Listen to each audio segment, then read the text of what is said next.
This episode is brought to you by Progressive Insurance. You chose to hit play on this podcast today. Smart choice. Progressive loves to help people make smart choices. That's why they offer a tool called Auto Quote Explorer that allows you to compare your Progressive car insurance quote with rates from other companies. So you save time on the research and can enjoy savings when you choose the best rate for you. Give it a try after this episode at progressive.com. Progressive Casualty Insurance Company and Affiliates. Not available in all states or situations. Prices vary based on how you buy. Every team, every topic, everywhere. This is Believe. Hello and welcome to another On the Verge draft special. Nick Stevens here for mock draft number 2. The College World Series is wrapping up now, and if you haven't been watching, you have been missing some electric baseball. This was one of the best tournaments that I can remember watching, but conference tournaments and the NCAA regionals, super regionals, they've all passed since I did that first mock draft. If you didn't listen to that first one, just scroll back a little bit on the podcast feed here. You can find it there. I said I would do one more solo mock on the podcast feed around this time, and then I am going to do one more over on Substack, do a written version, OriolesOnTheVerge.substack.com. We blew past 500 subscribers last week. If you aren't subscribed over there, we've got a ton of draft content you can scroll through, trade deadline discussion, Dominican Summer League sleepers, pick a level. We've got articles about it, every single level of the organization, all kinds of different topics. So be sure to check out our written work as well. I also think as we get closer to draft time, which is less than a month away now, Sunday, July 13th and Monday, July 14th is when the 2025 MLB draft will take place. But all three of us, myself, Bob, and Zach, will get together and run through one of these mock drafts as well to have what could be a really fun discussion about draft strategy, player profiles we like at different spots. But if we do that one night soon on our Monday night show, which I believe we will, we'll be sure to post that ahead of time. So you can join us live for that show, join in on the conversation, look at the draft board with us, provide your input as well for each pick. I think that's going to be a lot of fun. Of course, we should be, I won't say of course, we should be live Sunday night for the actual beginning of the MLB draft, at least for rounds picks 19, 30, and 31, and then back once the entire thing is done to recap all 20 rounds. But we are very close to this year's draft. If you are listening over the weekend, I hope you are checking out the National Championship Series that begins on Saturday. Best of 3 for the title. It is the SEC powerhouse LSU Tigers versus Coastal Carolina out of the best conference in college sports. Debate me on that, the Sun Belt. Did I put my money on LSU before the regional started? Absolutely I did. Who else can go toe-to-toe with a rotation of Cade Anderson and Anthony Ianson? No one can. That's why my money went on LSU, but now that this series is set, DraftKings, you can keep my money. Jacob Morrison and this Coastal Carolina team for the win. Add it to their trophy case. Coastal Carolina was the 2016 national champions, winning it over Arizona. LSU is looking for number 8 in their storied history, so should be a fantastic series to close out the 2025 college baseball season. Very hard to believe that it is over already, but now the real fun begins. So let's dive into this episode. As a reminder, I'm using the Prospects Live mock draft simulator, 5 rounds, 8 picks for the Orioles that we will talk about. I have the simulator set on normal. There are like 5 different levels to this thing. You can adjust it from chalk to the Wild West. We're going to keep it right here in the middle on normal. Again, this is just a simulator tool for fun. Things can and will get a little wonky. There are some guys, I've run through a lot of these. There are some like Gage Wood, who of course just threw this massive no-hitter. Was a one-hit batter away from a perfect game in the College World Series. Unbelievable performance. He's going to be a first-round draft pick. You can get him in the 5th round in this thing. So if I want Gage Wood, I'm just going to take him early. But if I see things like that, I will just go ahead and try to avoid those. But try to keep this as real as possible. But this is the MLB draft, and crazy things can happen. So without further ado, is the 2025 5-round MLB mock draft using the Prospects Live mock draft simulator tool. Go sign up, play around with this yourself. And the Washington Nationals are going to kick things off with high school right-handed pitcher Seth Hernandez, followed by Jace Laviolette out of Texas A&M going to the LA Angels at number 2. He has fallen and has been mocked more around the Orioles range at pick 19 in more recent mock drafts, but Angels, you do you. Stay weird, guys. Ethan Holiday, he's going to go to Seattle at number 3. while Jamie Arnold, left-handed pitcher, from Florida State, he's going to go to Colorado at 4. Other fun picks to highlight here: Miami is going to take Arizona outfielder Brendan Summerhill at 7. Great pickup there. Toronto gets Oregon State shortstop Ava Arquette to slide to number 8. The White Sox will take Oklahoma righty Kyson Witherspoon. The Giants, they get to land Rafael Devers. And now they get to land Arkansas shortstop Wahiva Aloy. I said in the first mock draft episode, whoever lands Aloy is one of the big winners of the first round. So congratulations to the Giants. You win yet again. High school infielder Gavin Feen goes to Tampa Bay. That seems like a match made in heaven. Wake Forest teammates Ethan Conrad and Merritt Houston go back-to-back. Conrad goes to the Cubs at 17. Arizona takes Houston at 18 right before we pick, which will bring us to pick number 19 overall, and the Baltimore Orioles will be on the clock. Last time I went with Merritt Houston here, I could go one of the Tennessee bats in Andrew Fisher, the pulverizer of baseballs himself, or Dean Curley. But with back-to-back picks coming up at 30 and 31, and knowing generally where pitching is falling in playing around with the simulator, let's go high upside. Let's swing for the fence here. And at pick 19, the Baltimore Orioles will select Fort Cobb-Broxton High School shortstop Eli Willits. Now, I have a spreadsheet here of my own notes, research, and data on 300 college prospects. If they're in my spreadsheet here, that means I have watched them at least once. I've got my own observations, then a collection of everything else I can find on a player. I'm not watching high school baseball. So I'm going to revert to public scouting reports here on Willits to provide additional information about his profile and potential. Now, I will say Willits is very likely to go much higher next month in the actual MLB draft. He is one of the top overall talents available in this class. He was early on in the process mocked to the Orioles at 19 at least once by Baseball America, but that was in, I believe, April. Of course, a lot has changed since then. No one has any clue who the Nationals are leaning to, much less how the first 18 picks will shake out. So I'm just giving you what the simulator is giving me here. Willits could go 1-1 to the Nationals. I think Baseball America, again, also had that article throwing out that hypothetical there. Willits is going to go very early on. He represents one of the top high school bats available. So if anything, this is just going to be the directionally accurate pick here. If it's not Willits, I'm taking the top high school bat at this point. We're going to go down this route. Instead of going college heavy early on like I did last time, let's go high school with the first pick at 19 and see what kind of draft we can get. Even if it's Xavier Nyans, if it's Gavin Feen who ends up falling to the Orioles, we'll see what happens. But for this purpose, Willits is the pick here. So we're going to roll with that. His brother currently plays for Oklahoma, where his dad is also on the coaching staff. So obviously, Eli is also committed to Oklahoma. But it's going to be hard to pass up first-round money. Willits is just 17 years old. He won't turn 18 until after the draft. So, of course, if he is available at 19, which I highly, highly doubt, his age will bump him up the Orioles board for sure. He's 6'1", switch-hitting shortstop who has also shown an ability to handle center field duties as well. And per Tyler Jennings of On the Clock podcast, part of the Just Baseball operation over there, quote, Willits has shown more bat speed and power from the right side of the plate, but he's more hitterish traits from the left side, all with above average speed. Keith Law over at The Athletic was in attendance earlier this season when Willits and Ethan Holiday squared up against each other in a high school game. And from Law's report, he said, quote, he's a slam dunk shortstop with a compact swing that is going to get him to a big league hit tool with a lower ceiling than some of the high school shortstops in the class because he's probably going to top out around 45 power. And that's pretty consistent in all reports about Willits. Hope for average to maybe slightly above average power at the next level. But honestly, if the hit tool is that good and projects to be a plus tool, he's only 17 still. He doesn't turn 18 until December. There's still plenty of time, more in the tank physically, more time to get to that physical peakness. I'd much rather bet on a 17-year-old kid with a great hit tool becoming more explosive and more powerful than the player with the huge question marks about the hit tool.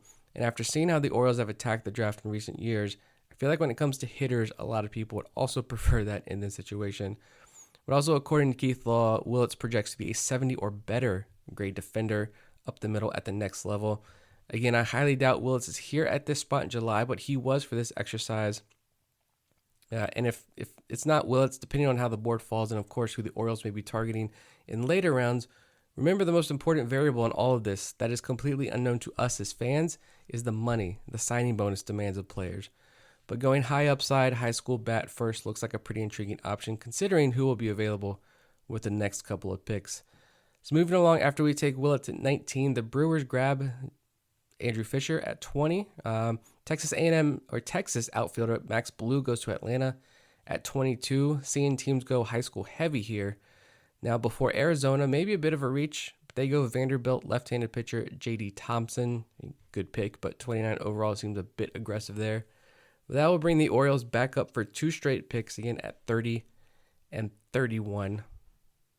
The board is still ripe with a lot of really fun high upside names here. And with the 30th overall pick, the compensation pick given to the Orioles after the departure of Corbin Burns, the Orioles are going to take, I'm going to do it again, Clemson outfielder Cam Cannarella.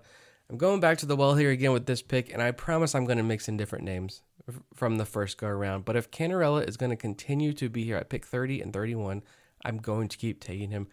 I explained why I love this pick in detail in the last episode, so I won't repeat myself here, but I will add what he's done since that recording. Remember, Cannarella played his sophomore year with a labrum injury, but he was so good he was in the conversation as a projected top 10 pick in this year's draft. But the numbers just weren't as good this year until he finished the year on a very high note. And I truly think it was a matter of having surgery in the offseason to fix the injury, so no offseason routine for Cannarella.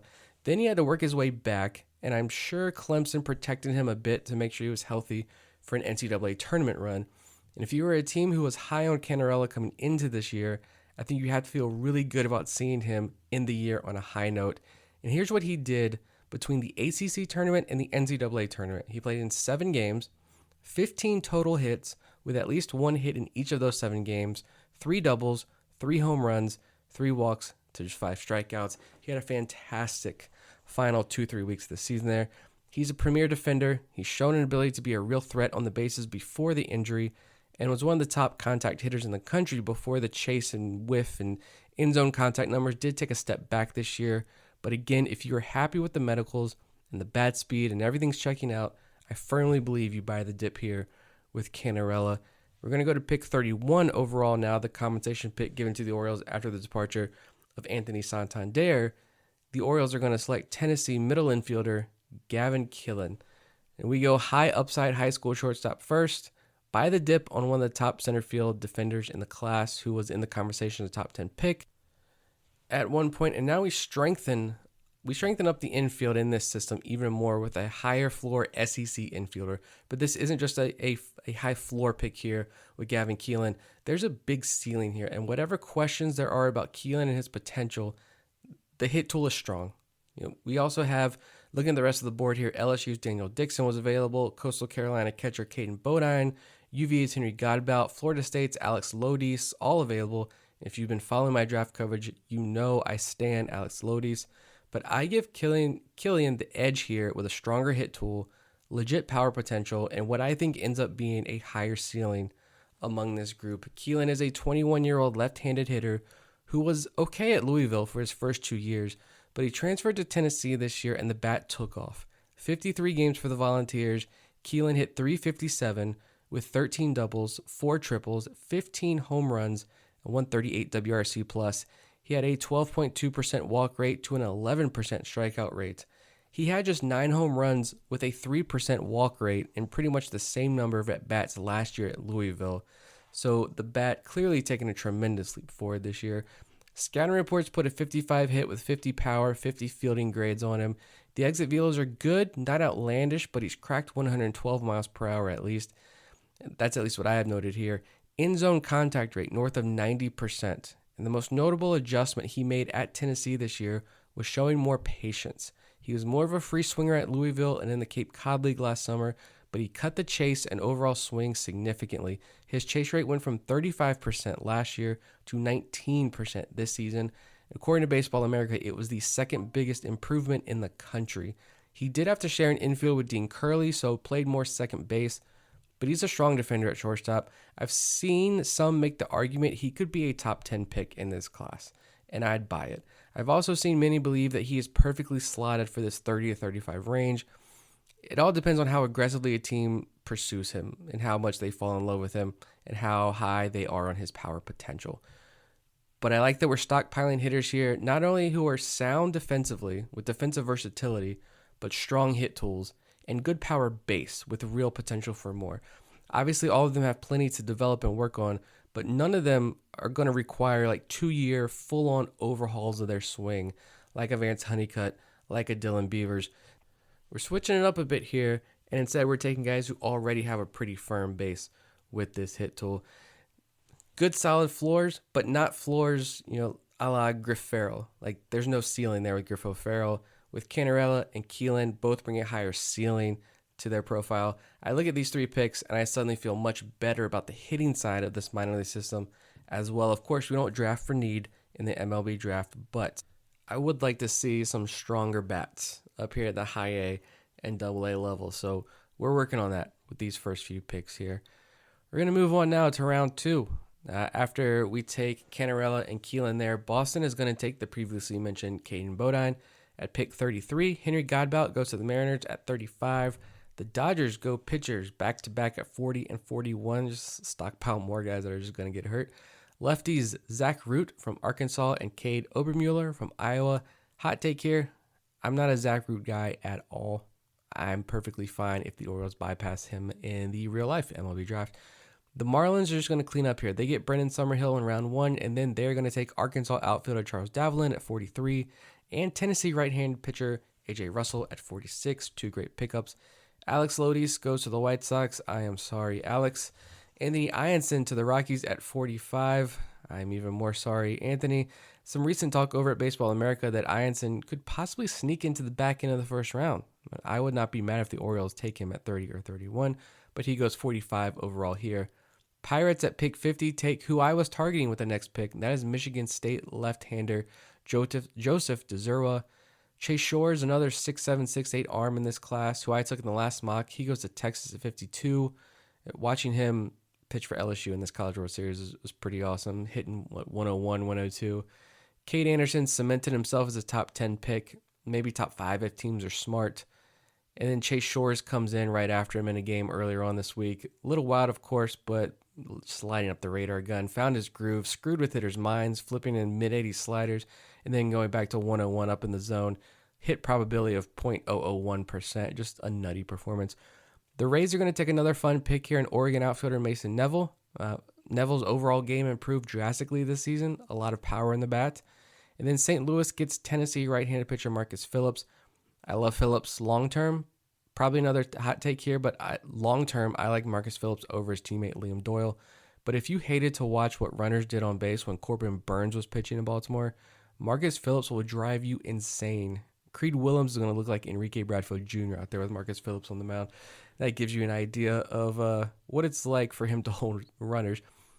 That's going to bring us up to pick number 58 overall, second round pick for the Orioles. Top of the board here, we've got high school lefty Jack Bauer, who throws up to 102, I believe. He was committed to UVA. UVA's head coach, of course, leaves for Mississippi State. Jack Bauer followed him. I think that commitment is pretty strong, so we're going to pass there. A lot of other fun high school bats in this range. I am warming up to Arizona State's Brandon Compton, who has been mocked to the Orioles previously in national mock drafts. I just think he's going to be strictly first base DH. He was putting up some ridiculous exit velos this week at the draft combine, north of 116, almost 117 miles per hour from the left side. He was one of the stars of day 1 of the combine on Tuesday. Don't be shocked at all if the Orioles grab him at some point, but I'm going to move on.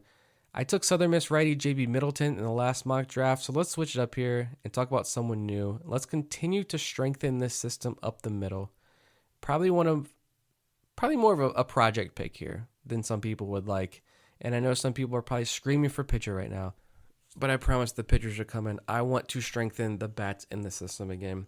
And with their second round pick, number 58 overall, the Orioles are going to select Cal Baptist outfielder Nick Dumanel. I'm not drafting him just because he has an 80 grade first name. Dumanel is one of the favorite of mine back in January. I labeled him a target for the Orioles at pick 19 in my very first draft piece this year. He had a breakout sophomore year.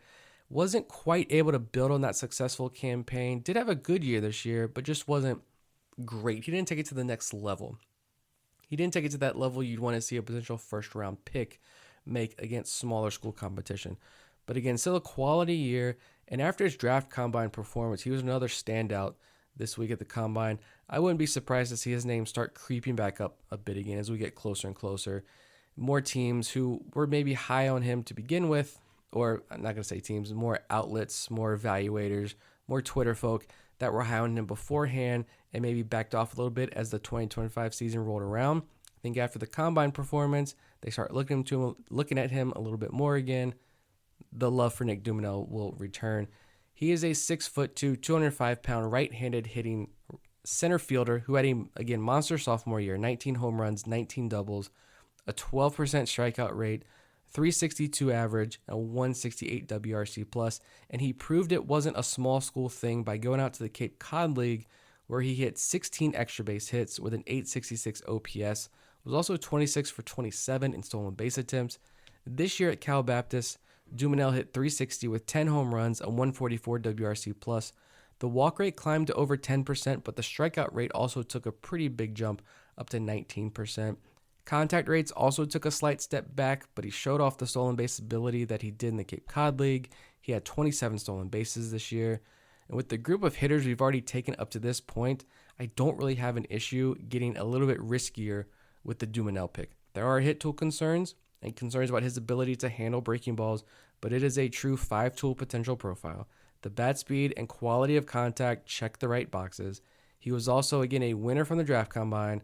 Per Joe Doyle, he put up the third highest projected distance, over 435 feet in batting practice, maxed out above 110 miles per hour with the exit velo, and as Joe said, he has feel for backspin and pull side power, turns hard and fast. Again, I guarantee you that the buzz is going to grow a little bit more loudly as we get closer to this year's draft. So we're not even to the third round yet, and here we are with another pick number 69. Orioles have so many picks early on in this thing. Competitive balance round B. Brandon Compton, of course, goes to Milwaukee right after we take Dumanel. Nothing else of real note, so we're going to go back to the clock at 69, and the Orioles will take, I just let him slide. I'm not going to do it again. Pick number 69, the Orioles are going to take Southern Miss right-handed pitcher J.B. Middleton. I promise no more repeats, but we have to take a pitcher here. I don't particularly want Tennessee righty Nate Snead. I think he was a velo monster at the Combine. But he's a guy who's more of a project, working on transitioning him to starter full-time. I don't want that. I want J.B. Middleton. James Ellwanger from Dallas Baptist is also still here. I would have taken him if we would have taken a pitcher already. But Dallas Baptist seemed to continue to take it kind of easy on him and didn't really let him work deep into games this year. So a little concerned there about the injury, how he's feeling, all that. But J.B. Middleton is one of the top Friday night arms in the entire country. So let's grab a pitcher here, someone surging up boards, someone with a strong upside and real potential as a major league starter. As a reminder, he is a 6-foot righty who's flirted with 100 miles per hour. He sits in the mid-90s. The fastball clay is all there. Big velo, big extension from a 6-foot frame, high spin, high IVB, owns the top of the zone. But as many note, it just didn't get a ton of whiffs this year. It's like all the pieces are there for a plus major league fastball. He just needs the right organization to get all the pieces to fit properly. But it is 2 potential plus offerings with a potential above average changeup. He had an outing against Louisiana this year with 28 whiffs, 105 innings on the year, a 29% strikeout rate, just a 6% walk rate, 172 average against. Welcome to Baltimore again, Southern Miss right-handed pitcher J.B. Middleton.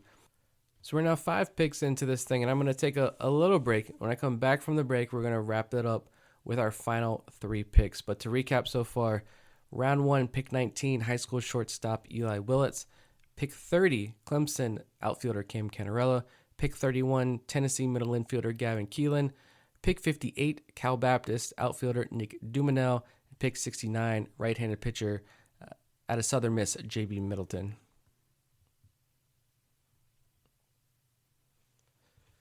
All right, 3 more rounds, 3 more picks. The aforementioned James Ellwanger goes to Cleveland at pick 70.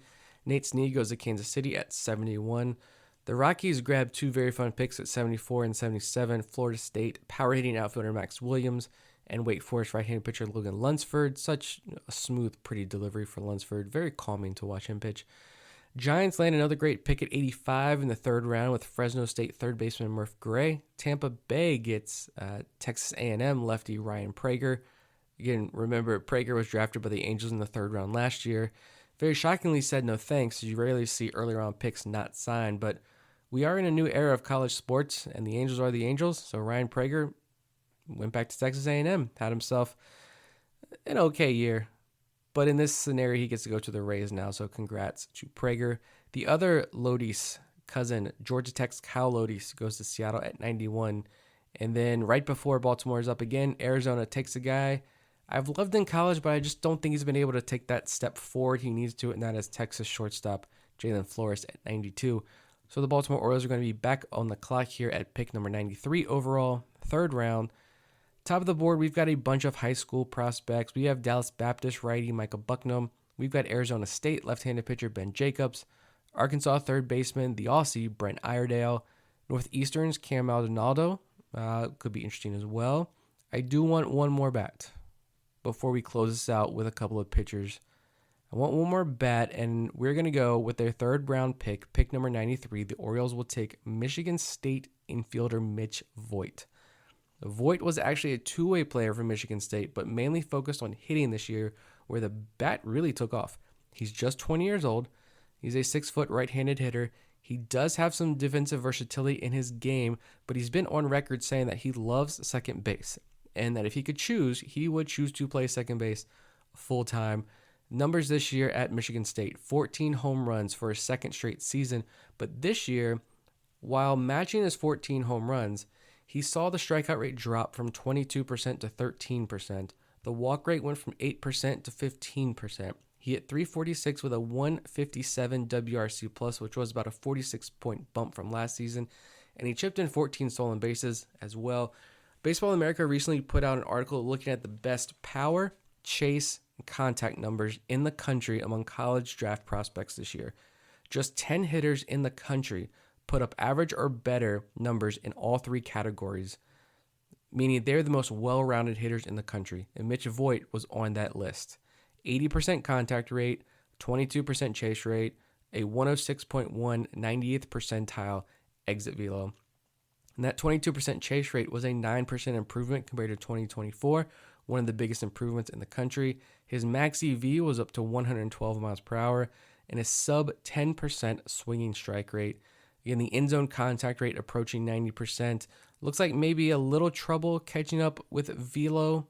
The batting average, slugging numbers against fastballs 93 and up, not that great. But everything else looked so much more improved for Voigt. And there could even be a little bit more ceiling here because, again, he focused heavily on pitching early on in his Michigan State career. And so if he's going to continue to just focus on hitting, perhaps there's a little bit more to unlock here. And I don't know, I think Mitch Voigt could potentially now be who people think Connor Norby is. Maybe that's a hot take. But I will also note, Mitch Voigt did have, if you're looking at, if you never heard the name before and you're like, who is this guy? I'm going to look him up. When you look him up, he did have a unique celebration earlier this year. He hit a triple, and he may or may not have pretended that the third base chalk line was a line of cocaine. Maybe don't do that in a game, right? But college baseball is just different. The kid was jacked up.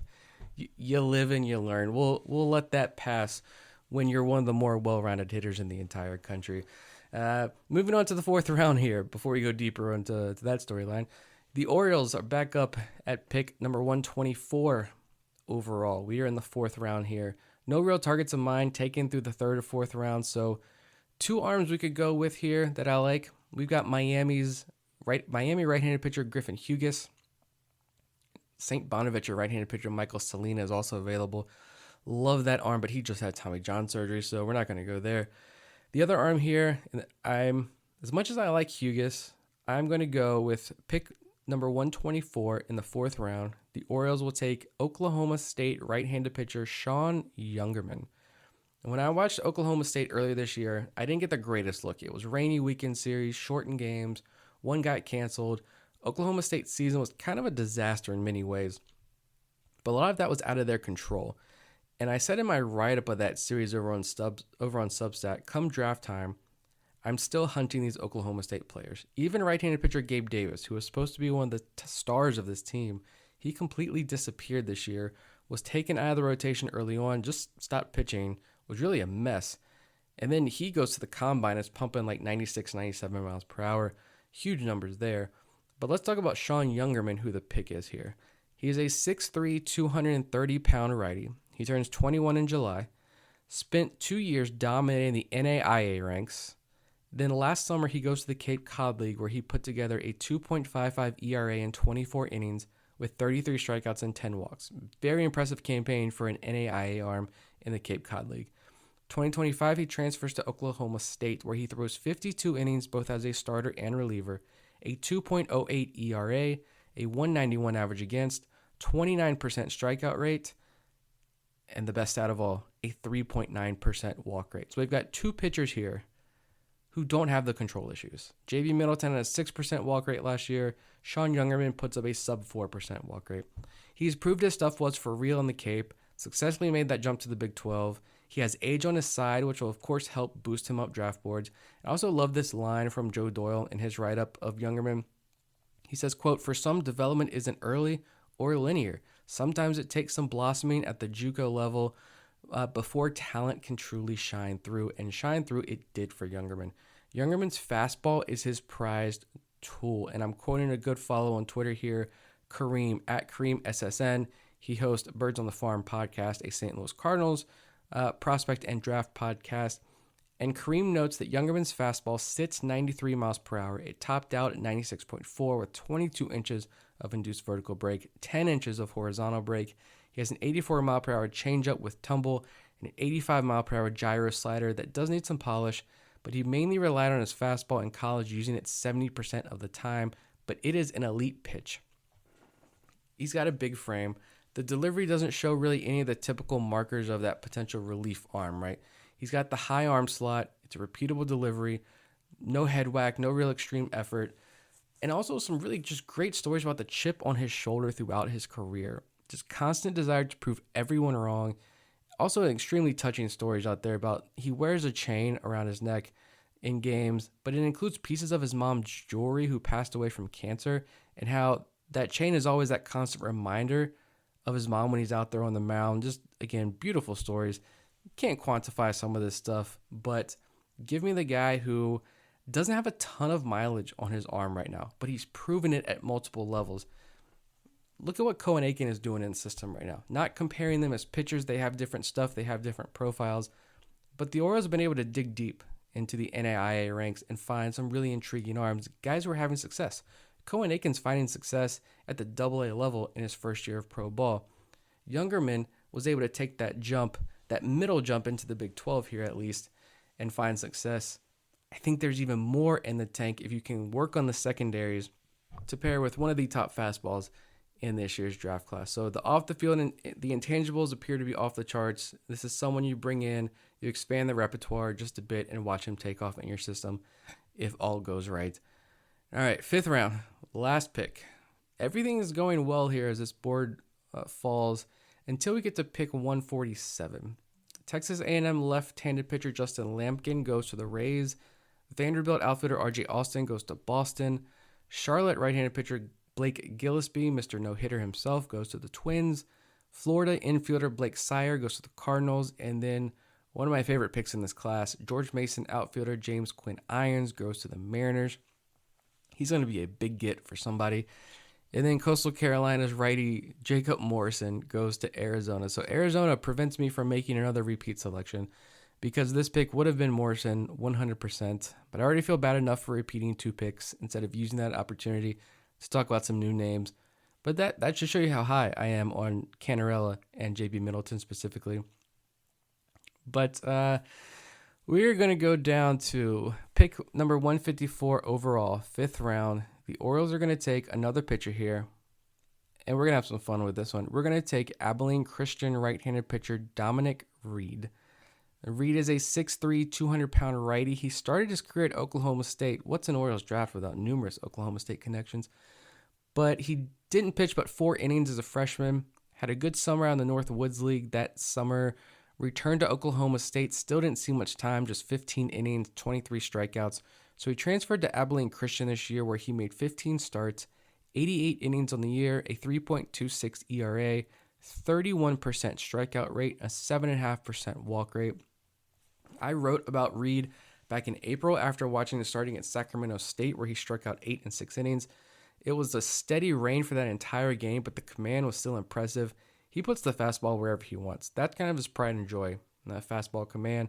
I noted he was up to 95, but pulling this report from Tyler Jennings again, he has Reed up to 96 this season, saying, quote, Reed likes to toy with the fastball shapes and keeps hitters on their toes, throwing a cutter, a four-seamer, and a two-seamer.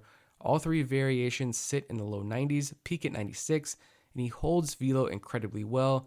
His best pitch is a low 80s changeup with significant fading life and matching arm speed to the heater. It's a legitimate plus offering. Jennings also notes like the slider needs some work. Reed went to the MLB Draft Combine this week, and his slider had averaged more than 16 inches of horizontal movement. That was tops at the Combine this week. So the slider is moving. I love Reed a lot. I said back in April that he was going to eventually be a hotter name in draft talk. He's got a starter's build. He pounds the strike zone, very good command, a deep mix, massive extension. We're able to land a third starting pitcher here with MLB rotation upside, and you don't have to squint that hard at all to see it. So I think we've injected some real life into the system on the hitting side as well. To recap the full mock here, we've got at pick 19, high school shortstop Eli Willits. Insert high school bat here is where I'm going to go with this draft. Kind of where I'm leaning now to how the Orioles approach this draft. But Willits falls to us in this mock. I'm not gonna bypass that. Pick 30, Clemson outfielder Cam Cannarella. Pick 31, Tennessee middle infielder Gavin Keelan. Pick 58, Cal Baptist outfielder Nick Dumanel. Pick 69, Southern Miss right-handed pitcher J.B. Middleton. Pick 93, Michigan State infielder Mitch Voigt. Pick 124, Oklahoma State right-handed pitcher Sean Youngerman. And pick 154, Abilene Christian right-handed pitcher Dominic Reed. Overall, I think I like this version a lot better than the first one. I think that was a lot of fun. Hopefully you enjoyed it as well. Like some of the picks, learn some new players, or just enjoy draft talk in general. Again, all three of us are going to run through one of these on the main show sometime soon as the draft approaches on July 13th. We'll also likely go live Sunday night for the draft again, at least for picks 19, 30, and 31. And then, of course, have full reaction and breakdown on Monday night or Tuesday night show that week. Coverage all day long on social media on Sunday and Monday as the picks roll in. This is my Christmas. So I enjoy all aspects of this process. Did I take Monday off already for day 2 of the draft? Absolutely, I did. I can't sign off like Zach does. I bet he recites this thing in his sleep at this point after 5 years of doing this. But check out our Patreon. Tons of additional episodes and perks over there. Link to check that out is in the show notes of this episode. Sign up for our Substack to check out our written coverage. A link to do that is also in the show notes. And because I'm sure everyone is still listening at this point, if you enjoy the show and you haven't already, something we never really beg for, drop a 5-star rating. If you're listening on Apple or Spotify, we rarely ask again, but it would be greatly appreciated.